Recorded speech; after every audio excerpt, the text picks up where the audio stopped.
Olá, gente, nessa manhã maravilhosa, eu espero que tudo esteja bem. Então, antes de iniciarmos, né, não deixe de deixar o like pra gente, né? E vou falar hoje sobre o signo de Capricórnio, tá, gente? Vamos ver que foi pedido o signo de Capricórnio. Vamos fazer a medição. Olha, Capricórnio, afetividade para você, espiritualidade, tudo bom, maravilhoso. Você não traduz seus sentimentos pelas lágrimas, mas você é uma pessoa extremamente carinhosa e afetiva, dinheiro vindo para você, financeiramente, com relação a um parceiro, a um namorado, a um marido, ou alguma coisa nesse sentido que você queira firmar algum compromisso, vá em frente que está tudo positivo nesta manhã para você, Capricórnio. Então, é um signo de força, é um signo de poder, tem a ver com espiritualidade positiva, espiritualidade limpa e tudo vai dar certo, tá? Forte abraço que você está para conseguir financeiramente aquela proposta de trabalho que está na mão daquela pessoa, daquela moça, tá bom? E ela vai dar o ok positivo para você. Fica tranquilo nesse sentido, tá bom? Pensa positivo, capricorniano, que você, apesar de não traduzir as suas emoções pelas lágrimas, você é médio, sensitivo e ao ambiente, tá? Ao ambiente. Presta atenção, cuidado com pele e estruturas da pele e de tecidos de pele, de corporal, tá bom? E ossos, tá? Obrigado, forte abraço. Eu sou Márcia Médio, vidente sensitiva, clarividente, né? E contadora de histórias. E vamos falar agora sobre a simpatia de hoje. Não poderia deixar de falar a simpatia de hoje, que é a simpatia de rosas, tá, gente? Rosa vermelha ou qualquer flor vermelha que tenha vermelho. E aí vocês pegam um pouco de sândalos, não esquece dos sândalos. Os sândalos, vocês pegam sândalos, pingam 7 gotas de sândalos na água, uma papoula vermelha, uma rosa vermelha, uma orquídea vermelha, o que vocês tiverem de vermelho, coloca na água, mistura, tá? Com sândalos e patchouli. Se você não tiver patchouli, sândalos ou não coloca água de melissa, porque é um banho de força, um banho de terra, né? E se você tiver um pouco de champanhe, você pega uma colher de champanhe e coloque na água do pescoço para baixo. Lembrando que estamos saudando a energia da terra, tá? A energia da terra. Então, é importante essa energia porque é uma energia da terra humana, ou seja, energia do chakra básico, tá bom? Então, vamos ver hoje com relação a história que eu vou contar hoje da Sarah Tillingham, que em 1779 uma vampira, uma energia vampiro, que é uma energia vampira, para a gente ter uma ideia. Uma energia vampira, então essa família viveu em 1777. A Sarah vivia em uma fazenda junto com seus 7 irmãos. E ela começa naquela guerra civil toda a ficar um tanto abismada e chocada com aquelas coisas todas e começa a contar histórias para os mortos. Vai para a sepultura dos combatentes e começa a contar histórias, fica o dia inteiro contando histórias. E isso começa a chamar a atenção de sua família e do povoado em volta. Tudo bem, aí tudo bem. Sarah então era uma jovem, adolescente, e ela diz que está encaminhando os espíritos dessa maneira. Nós não sabemos. Só sabemos que ela vivia no cemitério. Então, o que acontece? Ela pega e sai, começa a ter uma doença, tuberculose, na época que era comum, e aí ela vem a sofrer de tuberculose e falece de tuberculose. Triste, deixa todo mundo arrasado, a família fica totalmente triste, entristecido. Era uma família de fazendeiros, dos Hines, e estão em Holland Island.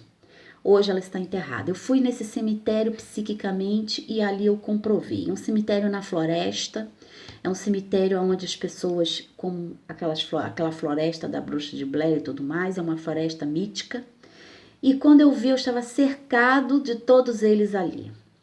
E o trágico dessa história é que sua família vem a falecer um por um dos seus irmãos, todos doentes de tuberculose, até chegar sua mãe.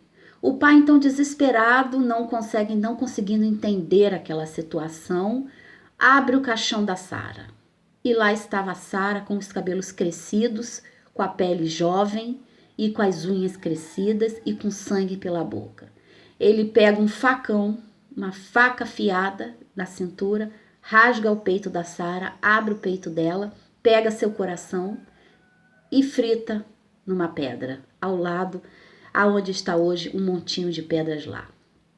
Daí começa essa história do vampirismo nos Estados Unidos nessa época.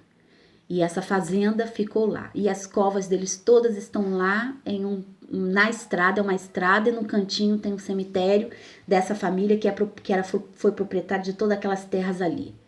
E todo mundo diz que há vampiros ali. E que a sensação que se tem é dessa sensação. E eu fui ver, né? Fui ver o espírito que ali estava, e quando eu vi, eu estava cercada de espíritos e de Sara, e da entidade Sara estava lá. Estava no atemporal, né? Ela é um espírito que se aproxima. Eu tive que fazer uma roda psíquica, porque eu disse, fique aí, eu não permito que você entre no meu campo astral. Porque, obviamente, ela foi conduzida como um espírito vampiro. E era um espírito vampiro, Então, ela suga a energia dos outros para poder se alimentar e se alimentar em vida. Ela fazia o quê? Ela me disse que abria os corpos dos militares e dormia com os corpos dos militares. Sugava o sangue e os fluidos dos corpos dos militares e vivia naquele lugar ali fazendo essas práticas até ficar doente. Ela abriu um que veio a ter essa doença, tuberculose, que já estava doente de tuberculose. O que foi que passou para ela? Então ela cavava a sepultura, ficava os dias inteiros fora, levava roupa, fazia alguma coisa nesse sentido, cavava a sepultura e retirava os fluidos dos mortos daquele lugar. Então era um espírito de obsessor, era um espírito de rua, um espírito de vampiro e ativo. Tanto que o seu pai queimou seu coração numa pedra e abriu seu peito, e lá estava ela com fluidos de água de melissa, como as pessoas falam, na boca, escorrendo. E eu pude comprovar, cercada deles na floresta. Quando eu me vi, eu estava cercada desses espíritos na floresta. E aí eu falei, meu Deus, eu tenho que sair daqui, porque eu vou ficar com baixa energia. Mas não, eu entrei numa roda de fogo e aí eu pude confrontar todos eles. Todos eles em suas mentes, em seus tempos atemporais, comandados por ela, todos os seus irmãos, cercam a pessoa e vampirizam a pessoa. O lugar é perigoso, as pessoas não devem esse lugar sem sal grosso e carvão no bolso. Não vá para cemitério sem sal e carvão e um dente de alho, porque você pode estar cometido, estou falando sério, bota num saquinho preto de veludo, porque você pode sair dali com os fluidos do seu corpo sugado. E uma vez uma abertura no campo astral, vem a doença. E vem o câncer, vem uma doença pulmonar, vem uma doença de qualquer tipo. Se não fechar o campo, ela perpetua. E aí cresce, evolui para uma coisa mais grave. Então foi assim que eu me deparei com esses espíritos e eu pude confrontá-la. Criei um campo mental, obviamente, criei uma bola de luz, olhei para ela, falei, olhe para essa bola de luz. Criei uma bola de luz e refleti o que ela era, a infância dela e a vida dela. E digo, você é esse ser. Saia desse mundo que você está. Saia dessa energia vampira que você se meteu por afetividade, por querer um casamento, ou querer um marido, ou querer relações, porque você era jovem e queria ter algum tipo de condição em numa fazenda fechada, isolada, e numa situação opressora. Não sei se ela teve uma evolução sexual acima da média. Só que eu mostrei a bola para ela e mostrei o olho para ela e falei, olha, você é isso. E a bola de luz, e emanei essa bola de luz para o seu centro da sua cabeça, do seu corpo, onde foi tomada de luz, e de repente ela vira pó e dissolve. Psiquicamente acabou. Todos eles saíram. na mesma hora que ela é dissolvida, todos eles, porque é imediato, né? Todos eles foram dissolvidos, como fumacinha, subiram e acabou. Aí eu senti uma paz ali, naquele campo psíquico, aonde eu pude andar e eu não senti mais eles ali. Tá bom, gente? Eu sou Márcia, médium, vidente, sensitiva, clarividente, contadora de histórias. E não deixa de deixar o seu like pra gente. Cuidado com o vampirismo drena o corpo. Os vampiros, eles podem ser anônimos, eles podem ser inconscientes, ou eles podem ser conscientes, mas eles querem ou energia, ou atrito, ou conflito, ou força, ou sangue, ou vísceras, ou qualquer tipo de elemento que os faça feliz. E principalmente eles se vangloriam com a tristeza das pessoas e com a infelicidade, tá? Fujam desse tipo de pessoas, tá bom? Eu sou Márcia, médium, vidente, sensitiva e clarividente e contadora de histórias.